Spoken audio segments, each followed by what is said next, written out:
my door because my son's Cocomelon songs were coming through. I'm brushing your teeth. Um, I believe we are live. Yes. Yes, I see the little live. And if we weren't live before, I was just telling that I was closing the door for my son's Cocomelon. If you know about that, you know how annoying it can be. Um, these little characters that have no soul that just speak to you with like their soulless eyes. Anyways, thank you, Janine, so much for joining the Notes from the Field Poetry Hour from the YubaSutter Regional Arts Council. Thank you to the YubaSutter Regional Arts Council, David Reed, Abby Cesena, and Shante Arroyo.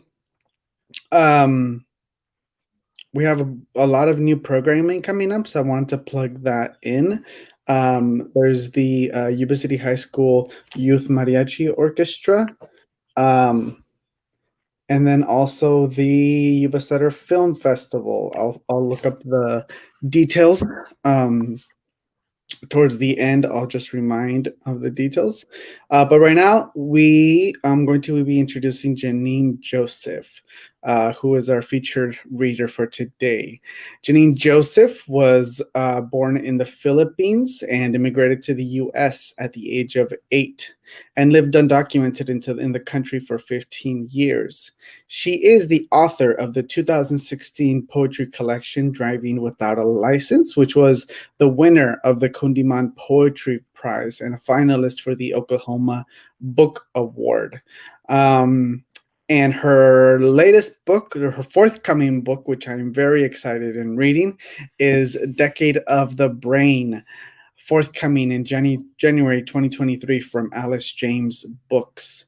I don't think I had learned of the title until now. I'm very excited for that. Decade of the Brain. We'll hopefully talk a little bit about her forthcoming work.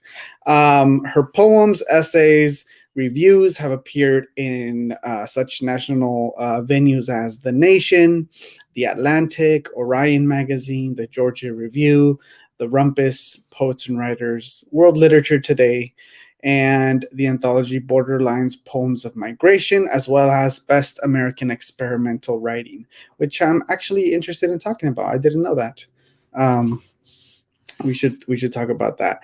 And the poems Country, Place, and Poetic Practice, as well as the Academy of American Poets Poem a Day series. And I could go on for much, much longer, but I also wanted to plug in that her work is also in the Smithsonian's What It Means to Be American project. She is the recipient of a prestigious McDowell Fellowship, and a Paul and Daisy Soros Fellowship. She has read or delivered talks at the Library of Congress, the Lannan Center for Poetics and Social Practice, the Poetry Foundation in Chicago, the Smithsonian National Portrait Gallery, the Jewel Collins Smith Museum of Fine Art, and the Imprint Poets and Writers Ball, among many, many other places. She is also an accomplished librettist. She has commissioned libretti for the Houston Grand Opera. HGO company includes the Houston Grand Opera and company includes her libretto. In Our Care, which was in partnership with the Washington Master Choral, and What Wings They Were, the cast of Emmeline, and On This Muddy Water, Voices from the Houston Ship Channel, and From My Mother's Mother. Her poems have also been set to music by the acclaimed composers Melissa Dunphy and Reynaldo Moya. She is a co-organizer for the Undocu Poets campaign and is an assistant professor of poetry at Oklahoma State University, where she is joined, though off-screen, by her beagle Bartleby. Janine, welcome. Thank you so much for having me, Marcelo. Bartleby is not on screen. I gave him a TREAT right before this, and so I think he has settled down for a nap, and then in pure beagle fashion, maybe after about an hour, he'll expect another TREAT. I'm still within earshot. That's why I'm still spelling. my dog figured out spellings, and so now WALK. He knows that. So I have to say promenade. Let's go on a stroll. Thank you so much for that introduction, and thank you again for having me. It's been weird to read poems in these kinds of virtual spaces. I think I've slowly learned that I don't know if it's maybe because when I was a kid, I used to, do plays and stuff, and I got accustomed to stages. But there's something about this virtual format that has been a little difficult for me to get used to. I think I naturally enter my teaching space and like my teaching phase when I'm in this kind of an environment. So I haven't done nearly as many readings online or virtually, like through, I mean, the beginning and the middle. I guess we're still in this pandemic. So it's actually really wonderful to be here. And I think probably the type of reading that I will do today and the type of reading that I've been doing in these virtual spaces have just been different because they're lacking the stage. And so I do very much like appreciate seeing myself in these kinds of spaces and seeing what they do to me and how it changes perhaps my relationship to the poems that I decide to read. I have a poem, for example, I'll read a few poems from Driving Without a License, and then I'll read some poems from the new book. But I have a few poems in Driving Without a License that I can't seem to ever read virtually. I have a poem in here that requires some movement on my part. So I can't translate that to a virtual space because people need to be able to see me, lean all of my weight on one leg, the way that I learned, the Valley Girls did when I was in elementary school. So I can't ever, there's just some poems that don't translate, or at least for me, don't translate. Okay, so I guess I'll start out by, like I said, reading a few poems from Driving Without a License. This is my first poetry collection, which is also a strange thing to say. And it's the collection largely draws from my experiences having grown up undocumented. I arrived from the Philippines in 1991, and I didn't become a naturalized citizen until 2011. This book didn't come out until 2016. It wasn't picked up until 2014. So I was still very much writing about those experiences, even long after, I guess, on paper, I appeared safe. So I'm going to open up the collection, or I'm going to open up my reading with the title poem of the collection, Driving Without a License. This particular poem has a character named S. This collection in general has a number of different characters. There's a whole family of J's, there's a D, there's a B, and then this is S. Driving Without a License. S used to take me down to Cajalco at midnight because I needed to learn how to drive in the dark. He'd pull the Beetle onto the gravel shoulder, kill the engine and the lights, and tell me to get into the seat and start from the beginning. It was worse when it rained. I could never see how or where to slide the goddamn effing key. Okay, he'd say, and again, okay, when I'd crunch the tires around and back onto the road. Watch the white lines to your left, he'd say, when we hugged the lake. The rights, when a car passed with its high beams blinding us both. What was that tune he'd tap against the assist grip when I'd veer too close to the guardrails? He never missed a beat of it. Remember my yellow bug, he once asked over drinks. We hadn't spoken in a long while, but I'd heard he sold it because something in it kept seizing, that he, for the last time, coasted down the hill on inertia and sheer luck.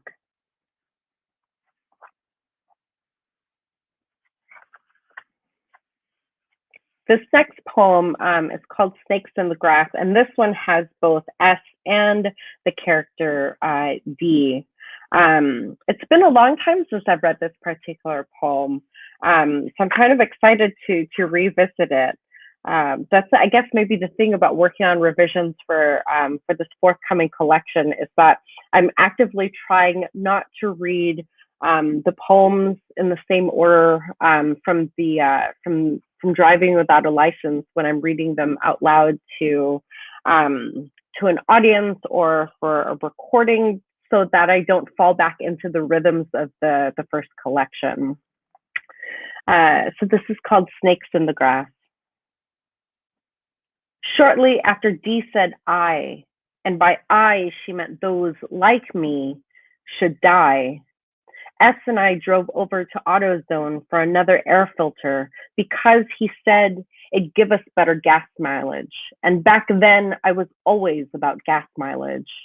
What can I say? He loved me, but I was ticked, of course. I was young and pinched pennies, and since, you know, I was what was called an illegal, I didn't have much to spend, right? That happened, and then I was stung by a bee of all things, on the way home, and I cried because it was the first time, and it hurt so much I swear my arm's getting the tingles now. But it's not like I thought I'd die. It was a different sort of swell. See, S and I would arm wrestle, do the mercy thing, and I'd win, though he had what, 10 inches of altitude on me, and could have fishtailed my ulna and humerus day and night from up there. Heck yeah, it was tough. And D, she knew a bit or two about healing, could whip up a poultice with baking soda and water and snatch the sting right out of me. So I forgave her. She hadn't even spoken the worst of it. S had gone and told everyone what it was I was, and after that, all hell broke loose, the kicker. Thank God I believed D and S, and in what wonders a little nodding off could do, and snuck upstairs to sleep, or do what my father called resting for a second with my eyes closed.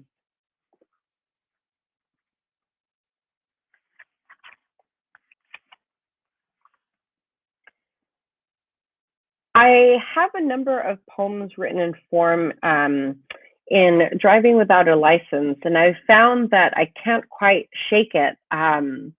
There's just, I feel like forms had been introduced to me, and I don't know if or maybe I can't even remember if I was always so interested in forms.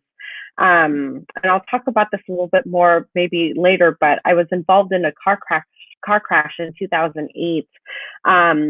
And I like to believe that it accelerated my love for forms. I hear and I read these stories about people who, it's called like acquired savant syndrome, where, you know, someone has a head injury, and then in their like new life post head injury, they're suddenly like a composer, or they're an accomplished painter, or they become this mathematician after, you know, doing terribly in math all of their life.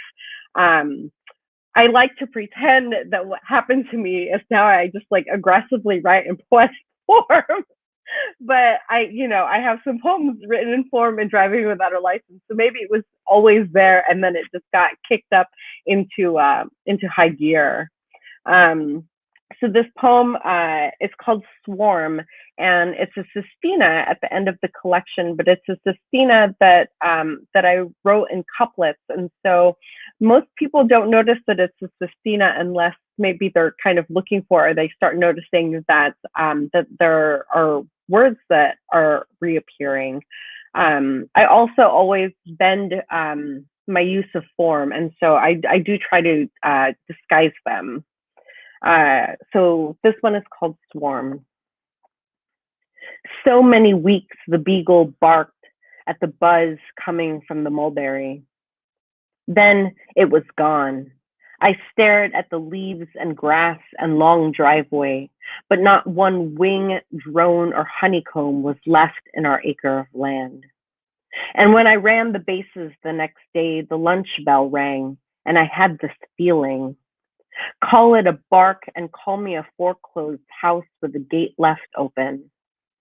On my turn to pitch the mulberry kickball, I swore I saw tricolored coats, one after the other on the street like leaves. In no way could the beagles leave, pulled out of their collars, but I still ran to the chain link with the kickball score 1-0.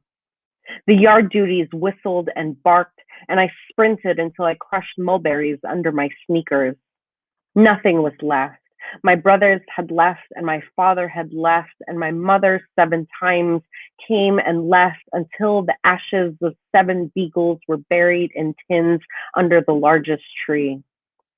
She ran the hose until the ground was muddy and the bark splashed with fruit. Then she was gone. Countdown on the clock. 3, 2, 1, and I was upright, chair tossed left, and my mouth widened with a wet bark. Out the classroom, I chased my leaf-thin shadow into the kickball field as if running out of the country. My pant legs buried with foxtail snags in my shoes, a mold mess. I had lost everything, and one by one the yard duties emerged, ran with their pea whistles, right and then left, calling Joseph at my heels. I climbed to leave. I scaled the fence, and there was barking. I ran until it was clear and put my hand on the bark of a mulberry tree. Again, to hear our name leave the mouths of others as if no one disappeared.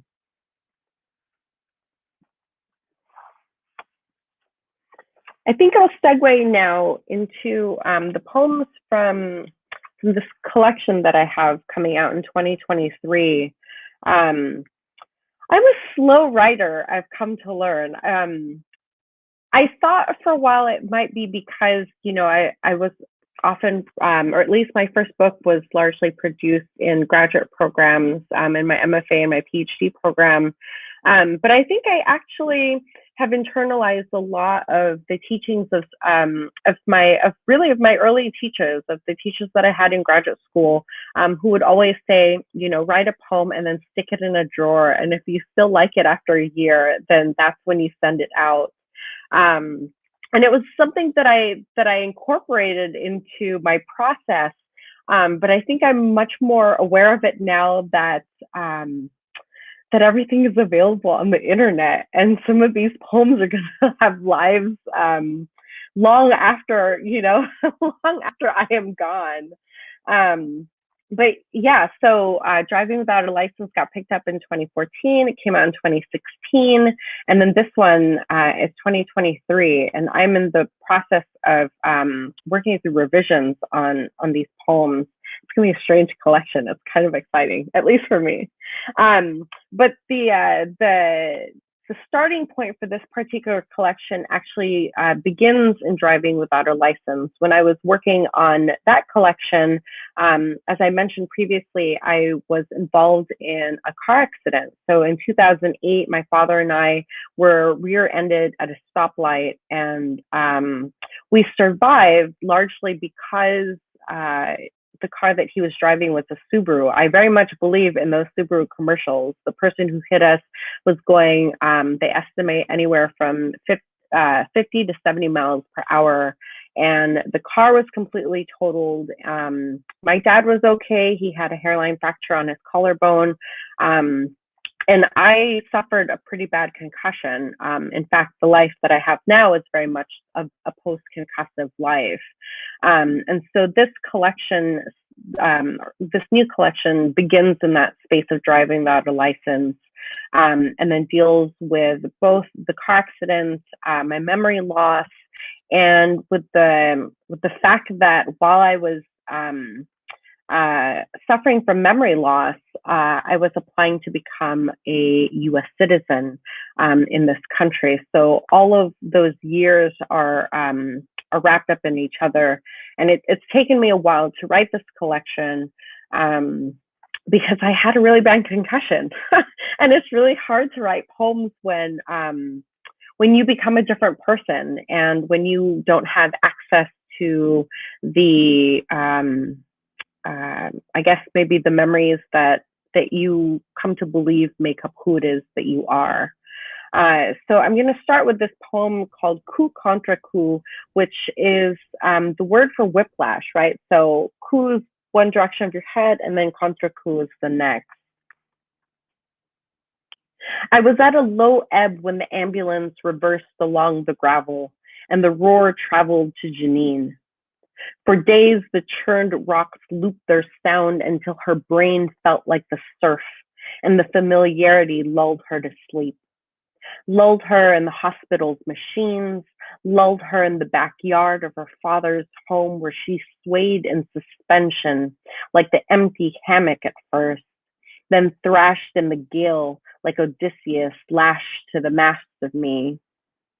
She could not tell you where I was, though the depths were in her.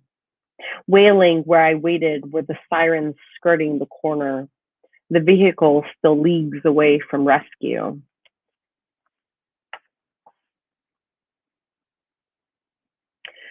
This next poem is called For Dark Than Red, and the title comes from a Mark Rothko painting called For Dark Than Red. And if you've ever seen a Rothko painting, you can pretty much just imagine what color this particular panel is.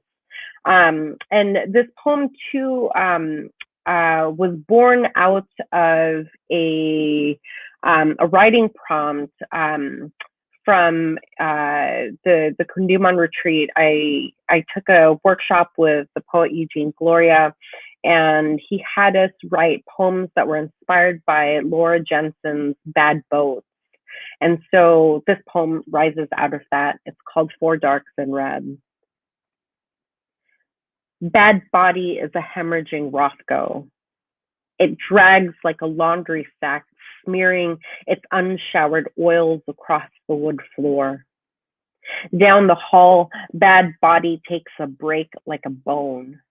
It balances its head with a throbbing. Bad body complains even the wind hurts. See how its hairs rise when you get too close.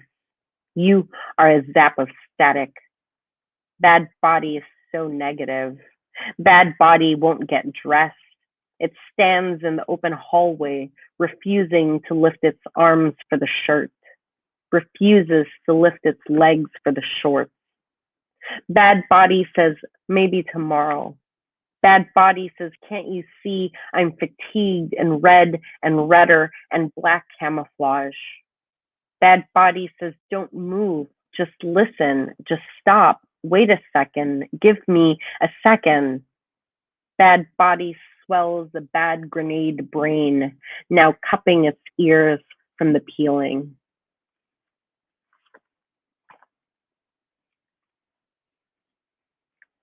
So something that happened post-accident is, and it took me a long time to realize that this was the case. But now, you know, when people tell me to like close my eyes and picture something, I can't.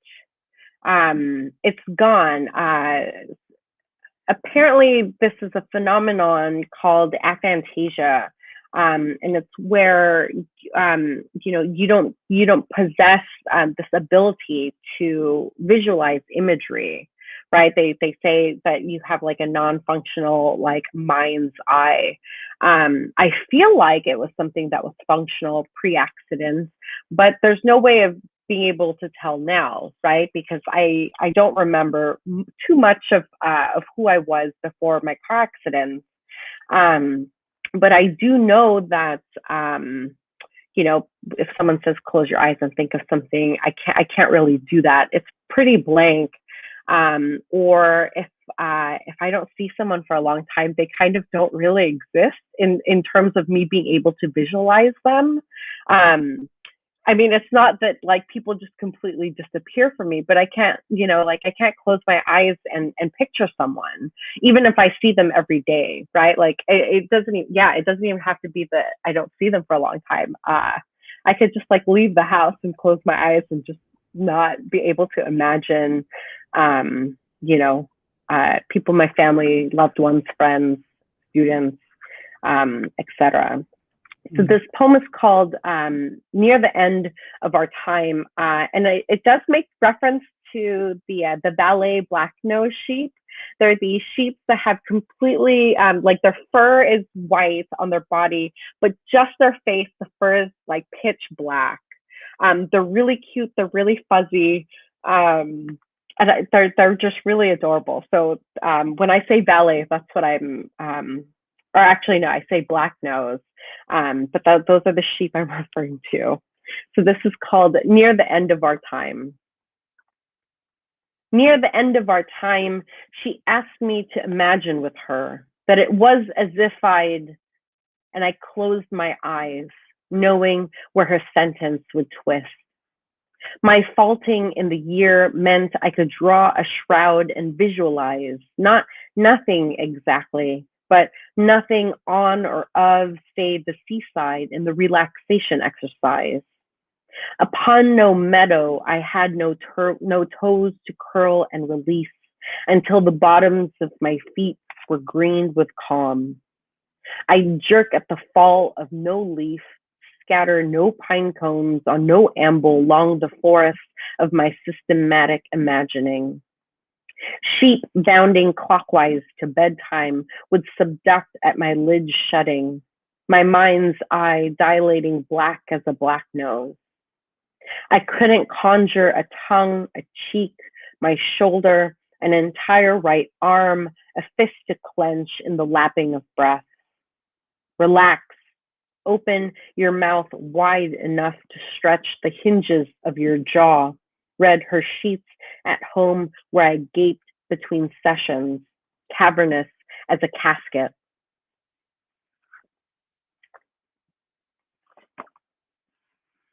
And I think maybe I'll just read one more poem. And this poem, actually, let's see.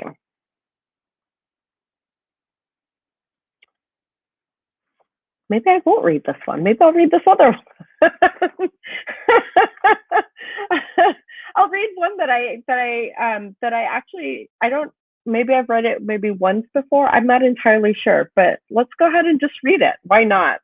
Something I discovered, actually, yeah, it'd be good to read this because I talked about whiplash. Something I discovered about whiplash is it really messes with your neck. It seems really quite obvious, but what happened to me, and actually what happens to a lot of people if you have a severe enough whiplash, your neck straightens. So the natural curve of your neck just completely disappears and your neck just becomes really straight. So that happened to my neck after my accident, but sometime in the last decade, my neck began to curve again, but curve in the opposite direction.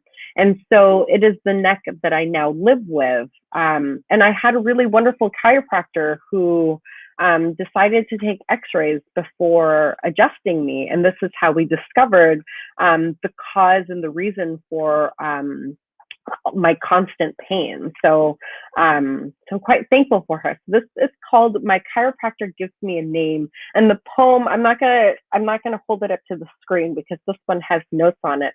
But it's shaped, it follows the curve of what my neck looks like now. But yeah, you can easily Google, neck after a car accident or neck curving in the wrong direction. You can see side by side pictures of what a healthy neck is supposed to look like and then what my neck kind of looks like. So this is called, yeah, yeah. I didn't know that it was backwards until I started Google searching images, and then I felt really queasy when I saw when I was able to compare. This also makes reference to the costal cartilage, which is the cartilage that we have that connects our ribs to our sternum. This is called My Chiropractor Gives Me a Name. My chiropractor gives me a name for what's the matter. The white stack of vertebrae curving in reverse in my neck in the revelatory film. I massage my misery but cannot see the error in what she touches on the negative. Distracted I am by the sight of the illuminated petroglyphs bucking beneath my occipital bone.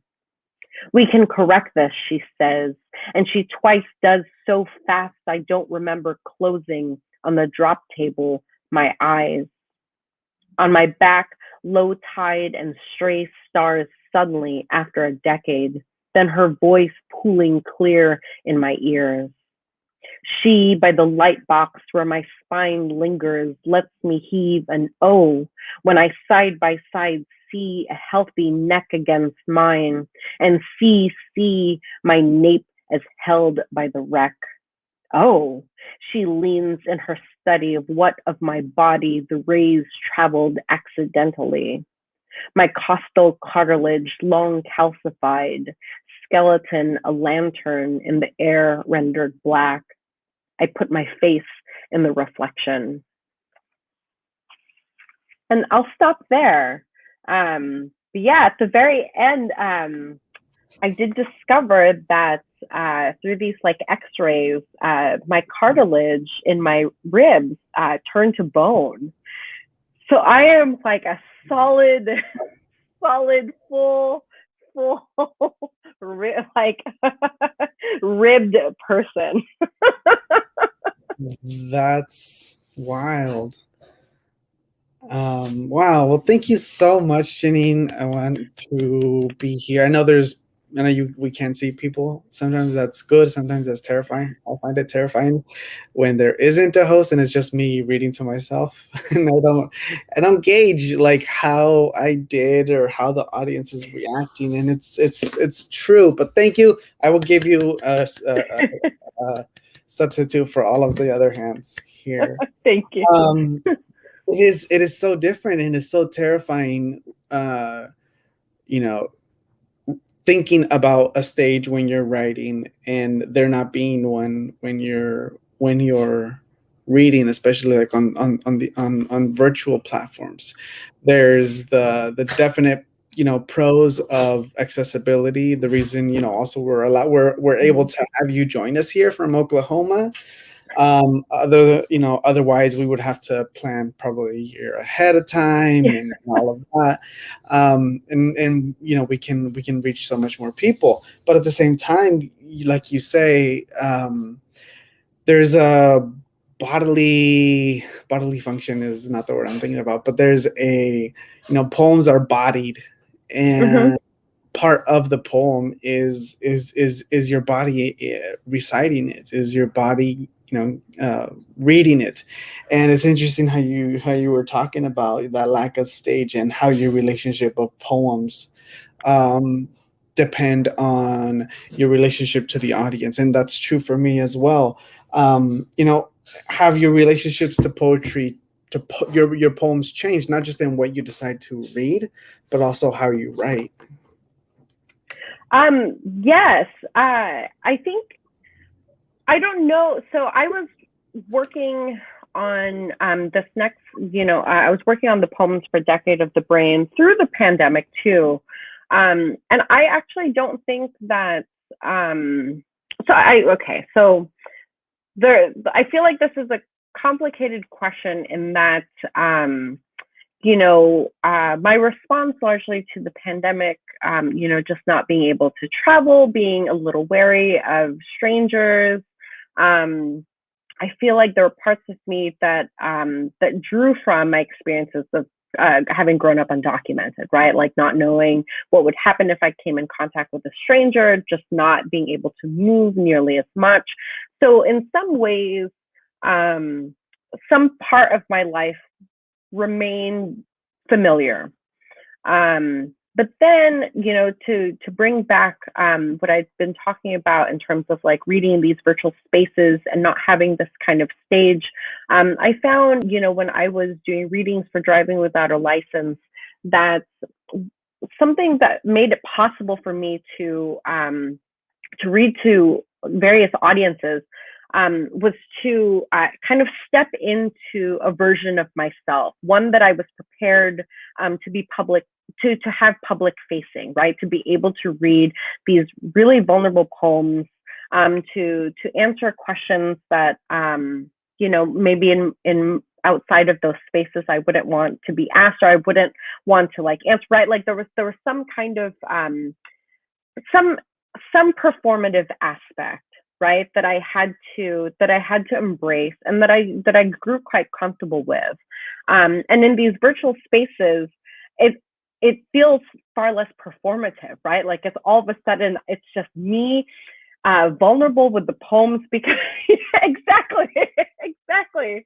And so, it changed my relationship to the poems from Driving Without a License, because I lack this kind of like banter, right? Like I'm someone who leans quite a bit on humor in uncomfortable situations, but also as a way of being able to talk about otherwise, like difficult things. But there's only like so much laughing that you could do by yourself when no one is laughing along with you, right? And so it changed the poems that I was going to read out loud. But I think being in that space and being a little uncomfortable with the poems that I grew quite comfortable with, right? The poems from Driving Without a License, I think helped me focus on Decade of the Brain, because I knew that it was going to be a difficult and different collection, because the speaker was going to be different. The conditions of the speaker and the conditions of the identity of the speaker, for me, are quite different from the speaker in Driving Without a License. Of course, right? She has to be, because she's becoming a naturalized citizen, right? And so I had to think, I can't apply the same kinds of pressures or the same exact level of urgency to these poems, right? Like I had to wrestle with like, what does it happen when things begin to settle in a different way? Not that things have settled, or that there is a place that we, or at least that I feel like I've reached that feels settled. But certainly I had to write a collection that reflected the psyche of someone who reaches some level of stability, some moments of not settled, right? Like there's something that is still quite active about it, but it's different, right? Because I had to be really honest about the state of this particular speaker, right? And like, what does it mean to be someone who has some form of legal stability or legal documentation after a period of instability, right? Like that's a similar but also different psyche. And then what does it mean to become a naturalized US citizen, right? Like what is that particular psyche? It felt dishonest to me to apply and to write this next collection through the lens of the experiences, or through the sole lens of my previous experiences, having grown up undocumented, right? Because it's something that I also do in my life, right? Like when I begin to feel quite nervous about a situation where I might show my ID, I have to remind myself, right, that like, okay, you're not in danger in this particular moment. You have your ID. You can hand your ID over. And so I don't know if, again, like I don't know if these poems would have turned out the same outside of this pandemic, right? Because again, it pushed me into this space that I needed to be in, which was no longer comfortable with the voice and the poems and the experiences and the rhythms of the poems from Driving Without a License. I mean, I think some of it was still there. Like I refused to believe that like this is only a book that could have been written in a pandemic. that's absolutely not true. I do think that the pandemic applied different pressures, but I was still in I guess in a profound way still writing through my experiences having become a naturalized U.S. citizen, but also my experiences of being someone who went through a pretty tragic car accident, a pretty intense car accident that wiped out quite a bit of my memory, that changed who I understand myself to be. So those things were certainly pre-pandemic. But I think I wrestled with the writing and the speaker of this next collection for quite some time, because like I had to like shake the speaker from driving without a license out of me, and it became difficult to do that when I was promoting that collection, because like all of her rhythms were coming back to me, and I was like, no, I can't internalize you anymore, because I have to like be true to this new speaker. And then this pandemic happened and slowed everything down. So I always have like long-winded answers. No, that's perfect. And I was just writing notes after notes after notes, because there's so many other things that I want to talk about. Because I mean, it is true. I think that's the same reason why it has taken me 5 years to write another poem after Sensontle, because I think the way in which we both approached our first books was very similar, in relying, like you say, like on either form or rhythm or imagery, lyricism, to kind of do the heavy lifting. And so now with this relative, somewhat stability that has been procured on us, that doesn't necessarily mean that those behaviors have changed, or that we're suddenly different, but it's difficult to ignore how we've just conditioned ourselves for so much of our lives to behave in,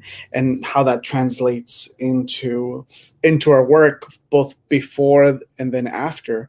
And so trying to find this new voice that is separate from the guiding principle that really led you to write your first book. And it's very, I think it's so much more for somebody who hasn't gone through that, who is just working on new work, and then is thinking about kind of like, okay, so now what am I going to write next? Mm-hmm. It's how do I even approach poetry again? And it's very interesting. Somebody asked in the comments, what was the condition called after like an injury, and then finding yourself interested in new things or having new abilities. It was acquired savant syndrome, if I'm correct. Yeah, acquired savant syndrome. And And it's like you can find a number of articles where people conduct interviews with people who have this quote unquote acquired savant syndrome. I think it's like a tasty story for like brain injuries, right? Because otherwise, I mean, brain injuries are really scary, and we know so little about what happens to the brain, and there's no like one size fits all kind of concussion, right? Or concussion remedy, or concussion anything. And so right after my accident, when I say right after, it's like, years after the accident, I read so many of these stories, and I was like, why did that happen to me? Like, all I got was like forgetting everything, and falling asleep in my classes, like there was no kind of, there was no story that said, like all of a sudden, like, oh, now I'm this like amazing painter, or I'm this like amazing mathematician. But then the more I read into these stories, the more I started to realize that that a lot of these articles, of course, were front loaded with all of the cool things this person is now able to do, right? But then it's like you read below the fold, and you realize that along with all of these like amazing abilities also comes, you know, like sleeplessness, like depression, like irritability, right? Like sensitivity to light, like, but all that stuff is just below the fold. Right. But you just have to kind of like keep reading down for it. But yeah, it's a really interesting phenomenon, you know, like someone like, you know, like waking up after a traumatic brain injury and then all of a sudden they know how to speak a language they've never spoken before, right? Yeah. Fascinating what the brain, right, manages to dig up. Yeah, I'm remembering like in like what I've heard about that in like the classes that I took about that case of that guy named Phineas Gage that had a rod, you know, impale his head, knock out his whole frontal lobe, and he was suddenly a different person, irritable. He completely turned into a different person. He survived. Was no longer the same person that he was before. And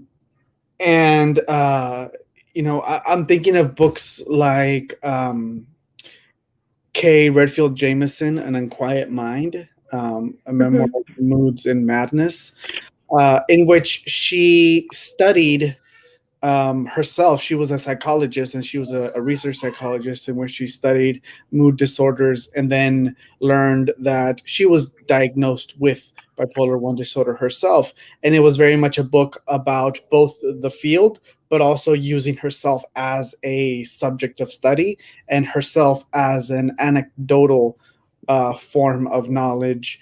And really kind of like writing the book around her own, you know, around a very singular moment in a very isolated kind of experience. And so, you know, that's really interesting in how you have taken this singular event and really looked at it from so many different angles. And it's not just describing the event, but it's also looking at this. You know, the only thing that I can think of is like object permanence.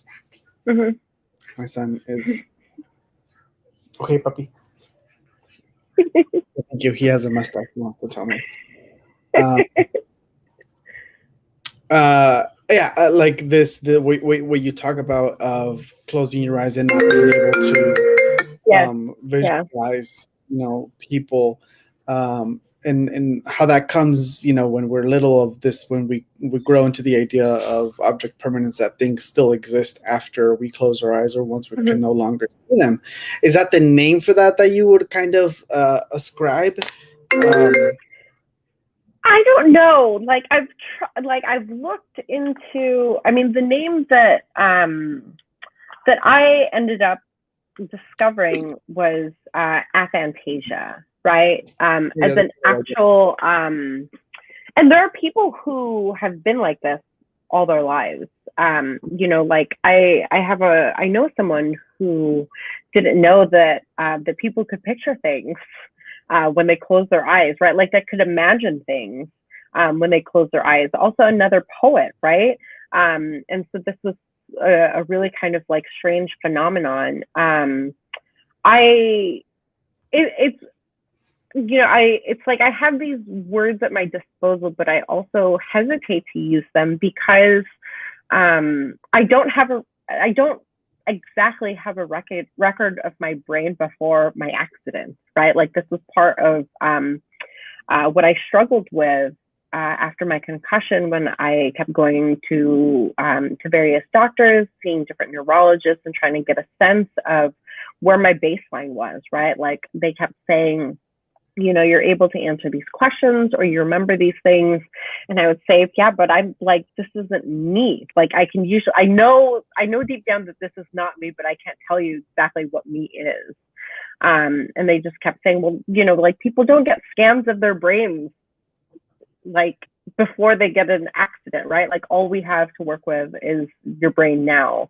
And so I have this sense that I used to be able to close my eyes and imagine things and visualize things, and I just don't now. But then there's also this part of me that is like, maybe I've never been able to do this, and what I thought was visualizing and what I thought was imagining was just memory, right? And because I don't have because I've lost a lot of my memories, it feels like I'm not able to visualize or not being able to imagine things. I'm not entirely sure, right? I have some poems that work in this direction. I also don't. There's some things that I think I will only be able to write about in prose. Mhm. And then Mhm. there are probably some things that I will probably be able to write about in poetry, but at a later time, because you really need all of your brain to be able to hold on to all of these ideas as you're working on a poem. I mean, like the way that I write poems now is just naturally different because my brain just isn't the same. I think I've lost a lot of I like maybe like I don't want to say narrative edge because I think I've always been like working in between like narrative and lyric, but it's hard to recount stories when you don't remember stories or you don't remember the story that you're telling as you're telling it, right? Or you don't remember the details of that story. Right, right. And I mean, so much of our work, as writers, is as like that Robert Hayden poem goes, like, what did I know of love's lonely offices? It's lonely work, and it's a lot of the times work of recollections and work that it gets done about the past in the Mm-hmm. present. And so, and that requires imagining that moment. And so the contemporaneousness of your poems, like how much does it have to be contemporaneous, or like, the easiest like metaphor that I can think of like is like the difference of like when plein air painting was like a thing because you had to be there in the moment of painting what was there at that time, versus like, going back to the studio and then painting not just from memory but from like imagination, um, of how present you have to be, then how much more present you have to be in your poems versus before.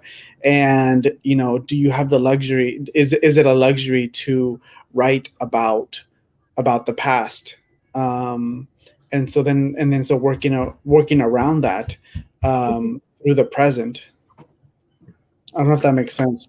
Yeah, no, that makes a lot of sense. I think something that I've definitely incorporated more into my like writing practice is uh, is something that I had to incorporate into like just the way that I live post accident. And so I can't believe it took me so many years to like connect these two things. Like, something that I had to just accept was the fact that that I've lost so much of my memory, right? Like even something as simple as not remembering some of my favorite books, right? Or not remembering the details of my favorite books, or not remembering music I used to love listening to, right? Like there came a point, I think maybe a year or two after my accident, where I was like, I can either like gather forward, right? Like listen to new music, watch new movies, read new books,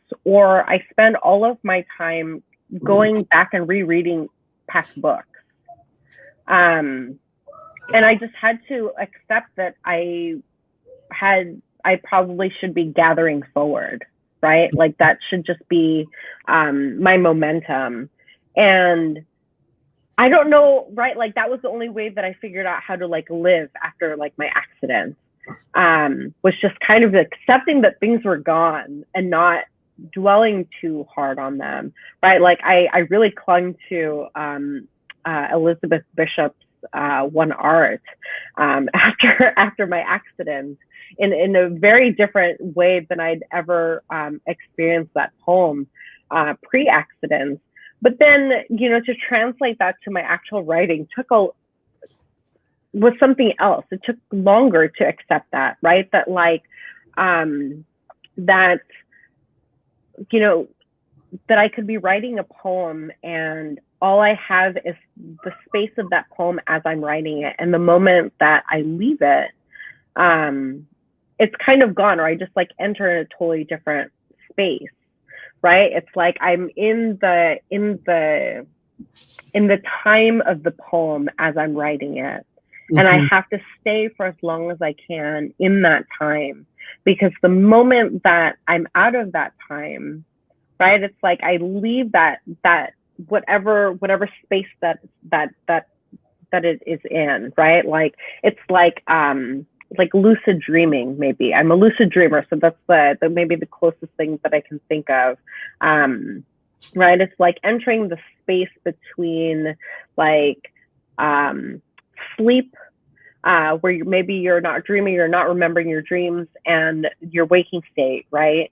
And staying in that space for as long as I can, because the moment I'm out of it, it's like I right, like I can't go back to sleep and dream it again. But then it's also not there when I'm fully awake, right? Like, Mhm. and just being able to be okay with that. Like, even in revision, sometimes I'm like, I don't even know what I was thinking when I was writing this poem. How am I supposed to revise it? You know? And so it's like it completely overhauled my process, but my approach to poetry, which of course is, I mean, it's for the better, I think, or I've come to accept that it's likely for the better. I tell myself that it's for the better, and that my work should continually like evolve, or that my perspectives on poetry should continue to evolve. I think it also changed the way that I teach too, right? And how I respond to like my students' work, how it is that I imagine the life and the evolution and the arc of a poet, of a writer, Mhm. and in terms of like what's possible. Yeah, a lot has changed, which seems so obvious, but this accident was like in 2008, right? Like first, my brain needed to heal a little bit before I can articulate what some of those experiences were like, and then some experiences are just gone because I just don't remember. Yeah. About being able to move on. How does it go? The art of losing isn't hard to Isn't master. hard to master. Yeah. One of my favorite poems too. Oh man, I had so many things to ask, so many things to talk about. Um, but it just time is always against us. Um, and maybe, yeah, I mean, I like I said, we'll probably talk about this over the phone later, just us. But but is there one piece of advice you kind of would like to leave off with, maybe for new writers, younger writers, that you can impart? Yes, and maybe I'll give the advice that I clung to when I was. Uh, can I still say I'm a young writer? Yes. I don't know. Maybe like a baby writer, because I was sending to like the New Yorker when I was like 14 years old, because I got a copy of Poets Marketplace, right? And I just like went in alphabetical order and started mass submitting things. Um, and like I think really what kind of got me through that time and what kept me writing was this. I don't know if this is necessarily so much advice or just like a perspective, but like embracing rejection in the way that like you don't romanticize it, right? Like you don't turn it into something precious. I was never someone who like would print out my rejection slips and like post them. It was just like it came and it went and it came and it went, right? Like I feel like once you get a rejection from the New Yorker when you were like 14 years old, it's like there's nothing can touch you after that, right? And it was so liberating for me. Just accepting that like that it was part of this process, um, and that it was a process that was completely outside of myself, right? Like I would say like keeping that in mind, right? Like um, uh, that if your work doesn't fall in at the right time in the right reader's hands, that has nothing to do with you, right? Like you can only have control over the work that it is that you're working on, right? Like the poems that you're writing, the stories that you're writing, the essays that you're working on, that you can have control over. Everything else is outside of your control, Yeah. right? Like it's on someone else. And just kind of like reconciling that, accepting that, and focusing on what it is that you are able to focus on. Like I think that gets you pretty far. I think, right? It has for me at least, which is maybe a hard lesson. But yeah, it's like, what can you work on? Your work. That's it. You can't control your audience. Yeah, that is a perfect note to leave off on. Thank you. And I wanted to again last give you a round of applause. And to end, I just wanted to let you all know some of the upcoming events that are happening. If you are interested in signing up for the Youth Mariachi Orchestra, please email Shantae at Shantae@YubaSutterArts.org, spelled SHAWNTAY. And so until next month for Poetry Hour Notes from the Field, thank you again for listening. I look forward to next month, which I will disclose who will be our next guest. Thank you, Janine, again so much. Thank you for having me.